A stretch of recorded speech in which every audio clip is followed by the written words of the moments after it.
આ વર્ષે અષાઢ માસ પછી અધિક કે પુરુષોત્તમ માસ અને બાદમાં નીજ શ્રાવણ માસ આવવાથી આ વ્રત ક્યારે કરવું તે માટે ઘણી માતાઓના, સ્વજનોના અને શ્રદ્ધાળુઓના મારી ઉપર ફોન આવવાથી આજે વ્રતધારી માતાઓની શંકાના નિવારણ માટે આ વ્રત ક્યારે કરી શકાય તે અંગે આપણા ધર્મગ્રંથોના વિશેષ અભ્યાસ બાદ શાસ્ત્રસંમત વાતને આપની સમક્ષ રજૂ કરું છું. આવી શંકાના સમાધાન દૂર કરતા મારા વિડીયોને માણવા માટે આ ચેનલને શેર, લાઈક અને સબસ્ક્રાઈબ કરો, જેથી મારા વિડીયો તુરંત તમારા સુધી પહોંચી શકે. આપણા હિન્દુ કેલેન્ડરની તિથિ મુજબ દરેક વ્રત થતા હોય છે.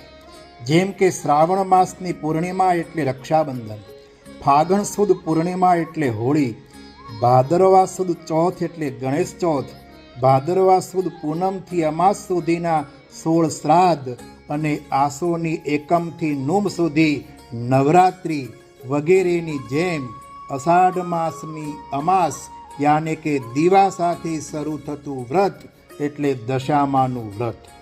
પરંતુ આ વર્ષે અષાઢ માસ બાદ મલમાસ, અધિક માસ યાને કે પુરુષોત્તમ માસ આવતો હોવાથી ધર્મસિંધુ જેવા વ્રત વિધાનના વિશિષ્ટ ધર્મગ્રંથોનો અભ્યાસ કરતા જણાયું કે પુરુષોત્તમ માસમાં કરેલ વ્રત, જપ, તપ અધિક ફળ આપનાર અવશ્ય બને છે, પરંતુ તે નિષ્કામ ભાવનાથી કર્મ કરવામાં આવ્યું હોય તો.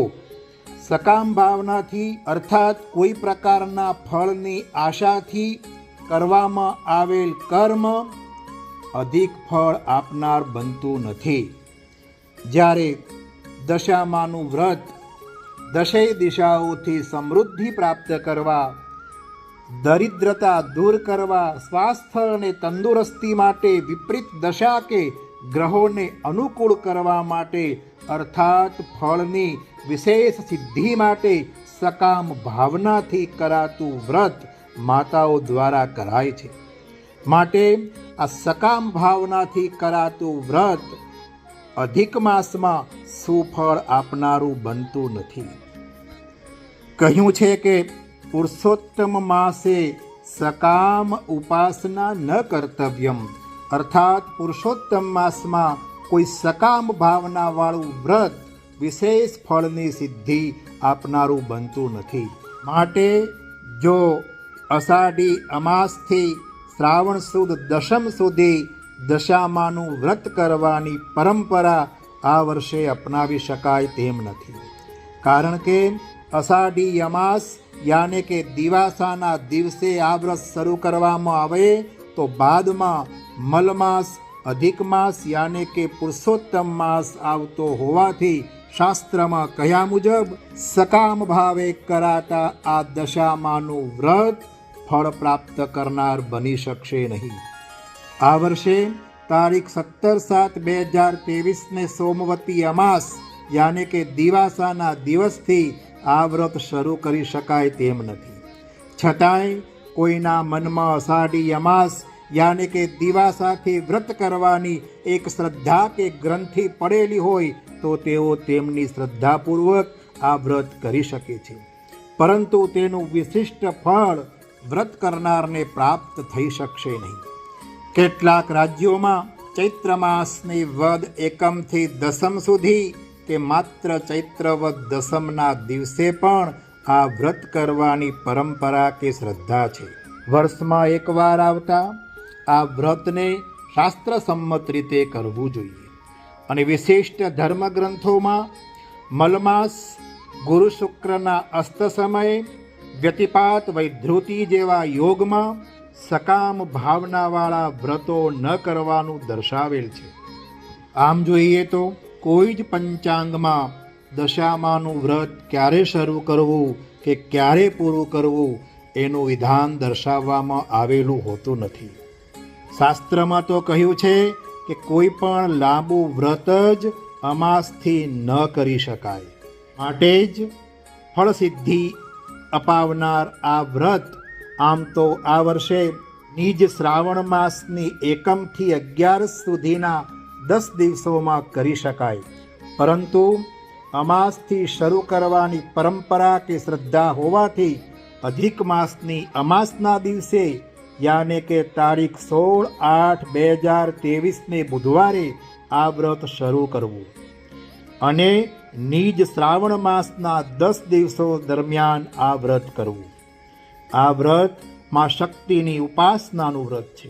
તે દરિદ્રતા દૂર કરી સુખ સમૃદ્ધિ સુસ્વાસ્થ્ય વધારનાર, સમગ્ર દશાઓ દૂર કરનાર આ વ્રત બાજોટ ઉપર સ્થાપન પાથરી ઉપર મગ કે ઘઉં મૂકી શ્રીફળ કે કળશનું સ્થાપન કરી માતાની મૂર્તિ, છબી કે પ્રતિકૃતિ રાખીને બને તો સોસાયટીમાં રહેનાર બધી બહેનો, બધી માતાઓ કોઈ એક જગ્યાએ કે પોતાને ઘેર સ્વતંત્ર રીતે પણ 2 ટાઈમ ધૂપ, દીપ, ઉપાસના થાળ વગેરે ધરાવી વિશિષ્ટ ભાવનાથી કરવું જોઈએ.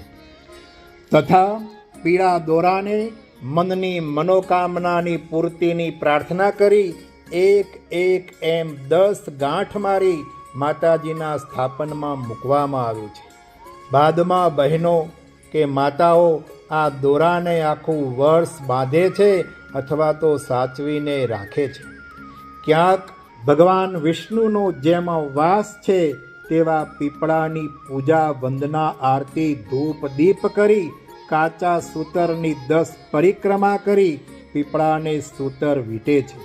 આમ કરવાથી સદા ભગવાન વિષ્ણુના ચરણોમાં વાસ કરનાર માતા લક્ષ્મી વ્રત કરનાર પાસે સ્વયં પધારતા હોય છે. બાદમાં નળ દમયંતી કથાનું શ્રવણ કરી સૂર્યને જળનો અર્ઘ્ય આપવાની પણ ક્યાંક પરંપરા છે, જેનાથી ગૃહસ્થ જીવનમાં પ્રેમ સમૃદ્ધ થાય છે. આ વ્રત કેટલાક જીવનભર કરતા હોય છે અને કેટલાક જ્યારે પુત્ર વધુ આવે ત્યારે સોંપી દઈને તેનું ઉજવણું કરતા હોય છે, તો કેટલાક 10 વર્ષ સુધી આ વ્રત કરી બાદમાં તેનું ઉજવણું કરે છે. આમાં શ્રદ્ધાનો વિષય છે, પરંતુ આ વ્રત પૂર્ણ શ્રદ્ધાથી કરનારની દુર્દશા માં દશામાં અવશ્ય સુધારે છે. બોલો દશા માત કી જય.